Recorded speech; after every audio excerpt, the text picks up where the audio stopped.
मुंबई से सटे थाने जिले के ग्रामीण इलाके में 13 अक्टूबर को विरार से मालेगांव की तरफ जा रहे दो लड़कों पर पुलिस के जवान ने हाईवे पर गोलीबारी की थी। प्राथमिक जांच में पुलिस ने इसे लूट के लिए गोलीबारी का शक जताया था, लेकिन मृतक अजीम सैयद उम्र 30 साल के घर वालों का आरोप है कि अगर पुलिस वालों को इन्हें लूटना ही था तो उनके पास महंगे मोबाइल, सोने की चेन और कैश था, तो फिर वह उसने क्यों नहीं लूटा।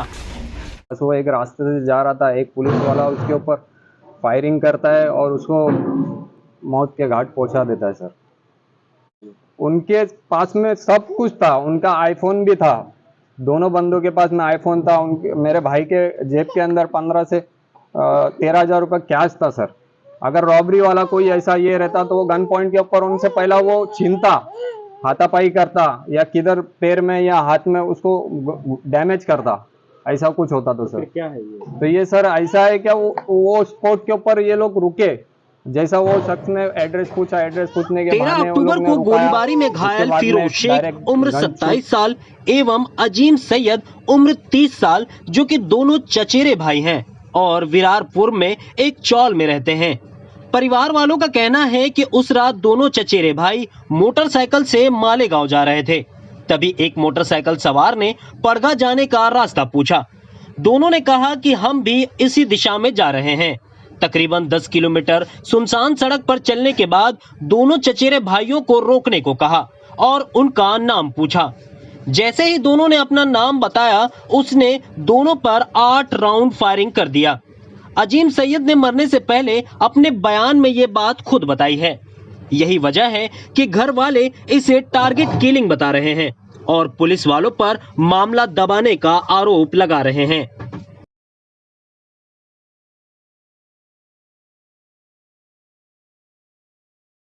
मेरे भाई के घटना के बारे में, मेरा भाई किसी से लेना नहीं देना नहीं, कुछ नहीं, बस वो पुलिस वाला आया, बस पूछताछ किया और दोनों पे डायरेक्ट फायरिंग कर दिया, बस ये। उसके बाद उसकी मौत हो गई। मौत होने के बाद जो भी है, अभी उसकी औरत है, दो मासूम बच्चे, उसके लिए वो लोग वही सपोर्ट था वो लोग के लिए। बाकी और घर वाले हम पूरे टूट चुके उस जरिए से। वो भाई हमारा एकदम जान देने वाला भाई था हमारा। बस हमको इंसाफ चाहिए। अजीम सैयद की शादी हो गई है और उसके 2 छोटे-छोटे बच्चे हैं। अजीम सैयद मोबाइल रिपेयरिंग कर अपना और अपने परिवार की जीविका चलाया करता था। गंभीर रूप से घायल फिरोज शेख को साइन के अस्पताल में इलाज चल रहा है। परिवार वालों का कहना है कि आरोपी को फांसी की सजा दी जाए।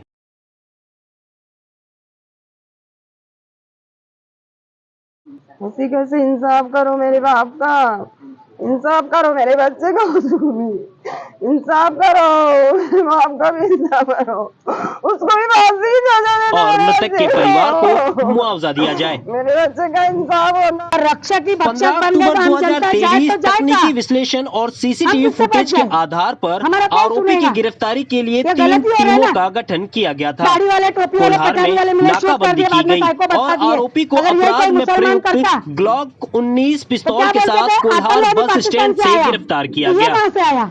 पुलिस के मुताबिक पुलिस के जवान पर 40 से 42 लाख रुपए का कर्ज था, इसलिए लूट के इरादे से उसने इस घटना को अंजाम दिया था।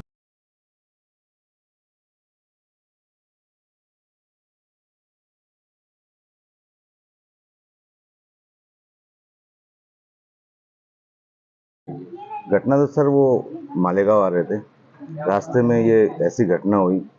इसमें पुलिस ऐसा बता रही है कि उसके ऊपर लोन है 40-42 लाख का लोन है। तो क्या ये इतने से काम में वो पैसा कितना मिल सकता था उसको? 40-42 लाख रुपए मिल सकता था। ये सिर्फ पुलिस एक कहानी बता रही, इसके पीछे कोई ना कोई तो हाथ है जिसको छुपाना चाहते हैं। पुलिस की इस कहानी पर कई सवालिया निशान खड़े होते हैं, इसलिए अभी तक पुलिस सवालों का जवाब देने से बचती नजर आ रही थी। आखिरकार अजीम सैयद की मौत थाने ग्रामीण एसपी ने अपनी चुप्पी तोड़ी और पत्रकार परिषद कर फिरोज शेख एवं अजीम सैयद पर हुई गोलीबारी की जानकारी साझा की। पड़गा पुलिस स्टेशन में एक गुना दाखिल हुआ था 533/2023 इसमें दो इनोसेंट सिटीजन जो वसई से मालेगांव की तरफ जा रहे थे उनके ऊपर अटैक करके फायर आर्म से अटैक किया गया था और उसमें दोनों जख्मी हुए थे। 13 तारीख का इंसिडेंट है। दोनों को पहले दाबाड पीएससी फिर जुपिटर हॉस्पिटल फिर सायन में एडमिट कराया गया। उसमें से अनफॉर्चुनेटली वेरी सैड एक लड़का उसकी डेथ हो गई। अजीम करके लड़का है। मेरे घर वालों से भी बात हुई है। उनके जो दुख है उसमें हम सब पुलिस दल सहभागी है। इसमें हमारा जो इन्वेस्टिगेशन हुआ उसमें ये पता चला कि जो फायरिंग करने वाला है वो पुलिस मन है। ये मुंबई पुलिस में क्यूआरटी में काम करता है। इसके ऊपर बहुत सारा कर्जा था और इसने यहाँ आके रॉबरी करने की कोशिश की और उसमें उसने फायरिंग करके इनको बुरी तरह जख्मी किया था। एक को 2 गोली लगी थी, एक को 6 गोली लगी थी। 9 दिन तक पुलिस कस्टडी रिमांड हमको मिली है। काफ़ी घर वालों का भी था और कुछ लोगों का कुछ एंगल और है, इस तरह से चल रहा था। लेकिन हमने काफ़ी इन्वेस्टिगेशन किया, उसको बार बार इंट्रोगेट किया और जो कुछ इन्वेस्टिगेशन में पता चला कितने दिन इन्वेस्टिगेशन करने के बाद कि वो रॉबरी के इसने किया था। इसको जो कर्जा हुआ था इसमें मेजर ये जो था कि ये बेटिंग बहुत ज़्यादा करता था। ड्रीम 11 और ये क्रिकबेट जैसे ऐप के ऊपर ये ज़्यादा ये करता था। क्रिकबेट में ज़्यादा उसने पैसा गंवाया है। वो काफ़ी अलग अलग जगह से इसने लोन लिया हुआ है। जो इसमें पिस्टल है वो पिस्टल बरामद की गई है, सरकारी पिस्टल है। उसका भी हम पूरा अकाउंट ठीक से कर रहे हैं और अच्छी तरह से इन्वेस्टिगेशन करके आरोपी को ज़्यादा से ज़्यादा सज़ा हो इसके बारे में हम कोशिश करेंगे। मुंबई पुलिस को भी हमने इसके बारे में रिपोर्ट दिया है। आज सेकंड पीसी है। पीसी बढ़ाने का भी हमारा अभी चल रहा है। आज रिमांड में पीसी अगर बढ़ता है तो और इन्वेस्टिगेशन हम आरोपी के यहाँ से करेंगे। बाकी भी हमारा पूरा इन्वेस्टिगेशन चल रहा है। जिस तरह से ये आया, कैसे इसने इंसिडेंट किया, बाद में कैसे ये भागा वहाँ से। इन्वेस्टिगेशन में और एक ये पता चला कि ये पहली बार यहाँ पे नहीं आया था। इसके पहले 2 बार ये यहाँ पे आके गया। 28 तारीख को भी ये आके गया था, 9 तारीख को भी आके गया था। उसके बारे में हम उसका पूरा ट्रैक कर रहे हैं मूवमेंट कि कैसे कहाँ गया था, पूरा जांच पड़ताल कर रहे हैं।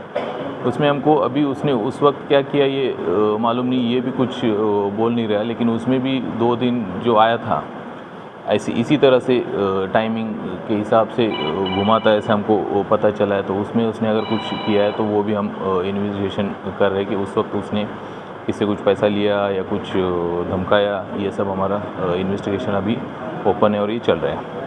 Thank you. घर वालों का आरोप है कि ये टारगेट के लिए है।